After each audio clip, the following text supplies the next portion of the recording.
Noticias Globovisión Economía. Está con nosotros a esta hora Elsa Castillo. Ella es coordinadora de educación de la Coalición Sindical Nacional y nos acompaña en la tarde de hoy para hablar sobre algo tan importante como es la educación del país, pero la remuneración que están recibiendo en este momento los profesores de la educación media básica y diversificada. Es parte de lo que queremos abordar la tarde de hoy. Buenas tardes. Buenas tardes. Muchas gracias por la invitación. Bien, me gustaría iniciar, estamos ya en 2023 y quisiera saber cuál es la visión que ustedes tienen de lo que fue el desempeño de las tablas salariales para la educación, para todos los profesionales de la educación, en este caso, los que forman desde los inicios hasta darte las vías para llegar a tomar la profesionalización.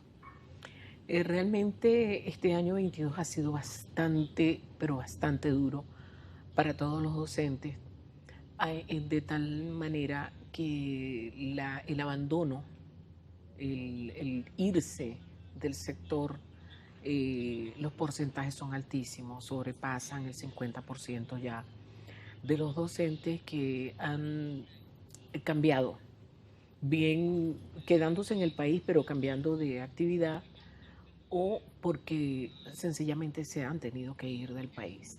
La remuneración de un docente en este momento ni siquiera alcanza la canasta básica alimentaria. Entonces, aun cuando trabajamos, y siempre lo hemos hecho, hemos trabajado siempre por la vocación, pero evidentemente cuando vas al supermercado, cuando tienes que pagar medicina, tienes que hacer todo lo que le corresponde a un jefe de familia, te encuentras que esa remuneración no es justa, no está acorde ni con el artículo 91 de la Constitución y mucho menos con el 104 que establece que los docentes deben tener una remuneración acorde con la elevada misión que desempeñan. En esas condiciones que usted señala, la deserción no solamente escolar, sino en este caso ya del nivel de formación, ¿a qué nos puede llevar en una sociedad como la venezolana con tantas necesidades de progresar, de avanzar, cuando la base está de esa manera?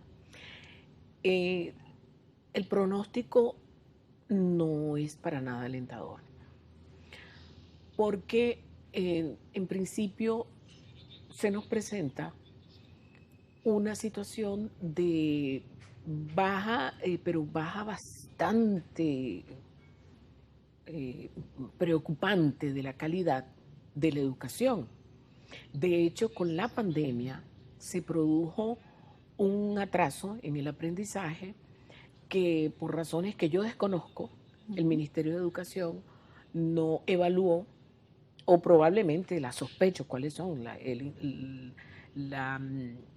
intención de presentar todo como que está normal, como que fue un éxito. No fue un éxito.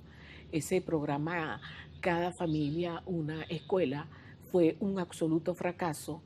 Los estudiantes retrocedieron en su aprendizaje y cuando llegan y se incorporan ya de manera presencial, no existió el diagnóstico para hacer la corrección, es decir, la recuperación necesaria.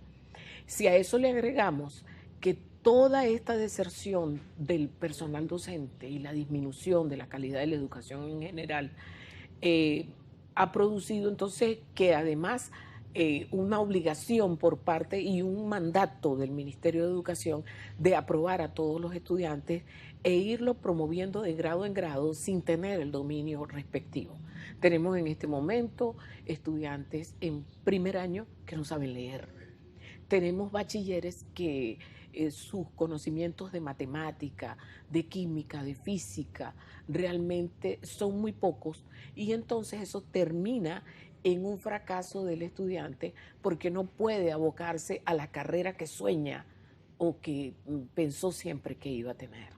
Claro, porque no tiene esas capacidades y no la adquirió esas destrezas dentro de la educación.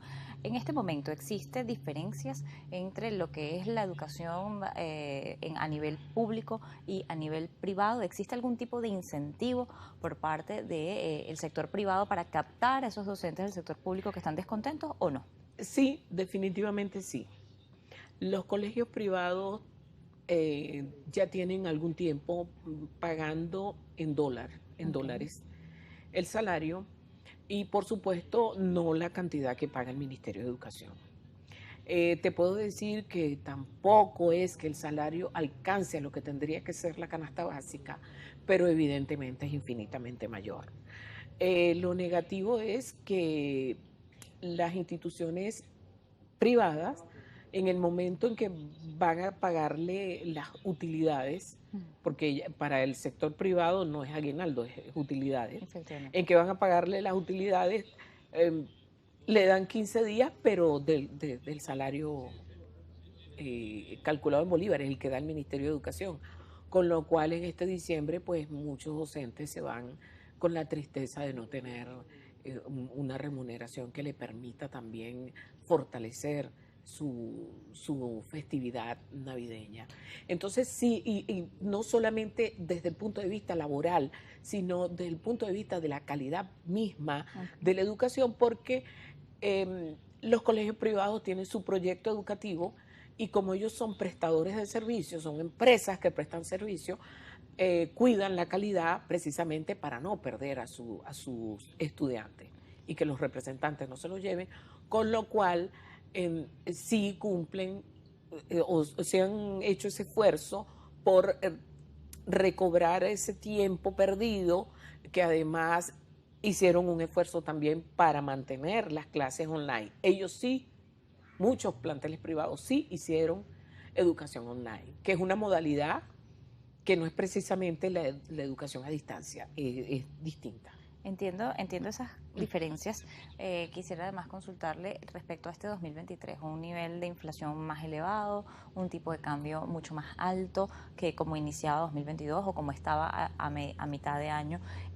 ¿Cuáles son las ideas que ustedes como parte de la Coordinación de Educación de la Coalición Nacional Sindical quieren expresarle al Ejecutivo Nacional para tomar en cuenta este año? Porque además está previsto que en los próximos días llegue al país nuevamente una misión de la Organización Internacional del Trabajo y se evalúen con ellos, entre otras cosas, los ajustes salariales. Sí, en principio quisiéramos que se aplicara de manera estricta el artículo 311 de la Constitución, que en su tercer parágrafo expresa que lo proveniente de la explotación del subsuelo y de la minería en el país debe invertirse en educación y en salud, que son dos sectores deprimidos y casi destruidos.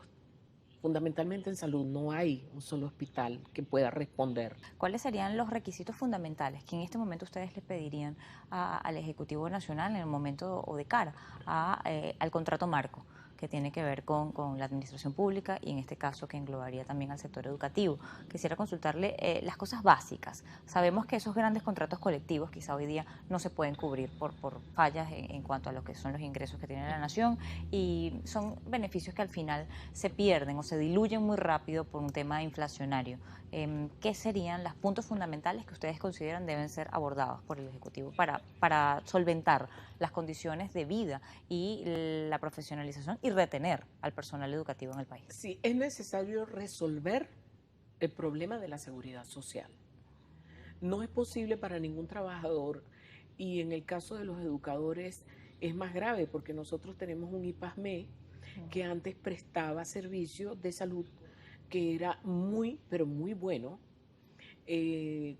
con atención en todas las disciplinas, en todas las especialidades de salud, y ahora no, con laboratorios, con la contribución de los exámenes que ellos no hacían, tenía el docente una posibilidad, el docente y el personal administrativo del Ministerio de Educación, una posibilidad de un aporte para que se realizara ese examen en otro sitio. Ahora no, ahora Ajá. los IPASME están reducidos solamente a atender a la misión Milagro.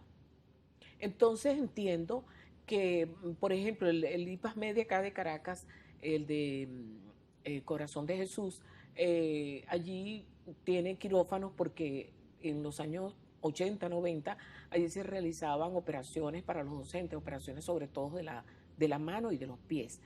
pero en este momento se los prestan a otros hospitales. Está bien que si los hospitales no tienen quirófano, presten los del IPASME, pero por favor, quien pague el IPASME son los docentes. Entonces, préstale el servicio de salud a los docentes, préstale el servicio. Es más, el contrato nacional, el primer contrato único y unitario nacional, es el que contempla, el primero que contempló de los docentes, esa contribución que debe hacer el Estado de facilitarle los alimentos digamos, de calidad, pero en menor costo a los docentes, y no cumple con eso. Entonces, si tienes un docente que ya no tiene caja de ahorro, porque presuntamente quebró con el cambio del cono monetario en el año 18, que yo no entiendo por qué, porque los fondos de las cajas de ahorro se deben constituir en moneda dura, no en bolívares. Entonces, ¿cómo es que quebró? Pero bueno, la explicación es que quebró la caja de ahorro. Ya el docente no puede pedir créditos para refraccionar su vivienda, para comprar una vivienda mucho menos, claro. Un crédito personal, ni crédito para operarse, ni crédito para salud. Todas esas cosas que redundaban en la calidad de vida del docente y que no es un salario directo, son necesarias. Y de tenerlas, estoy completamente segura que los docentes se quedarían, porque tener resuelto la atención médica ya es mucho decir en un país que está tan mal como Venezuela.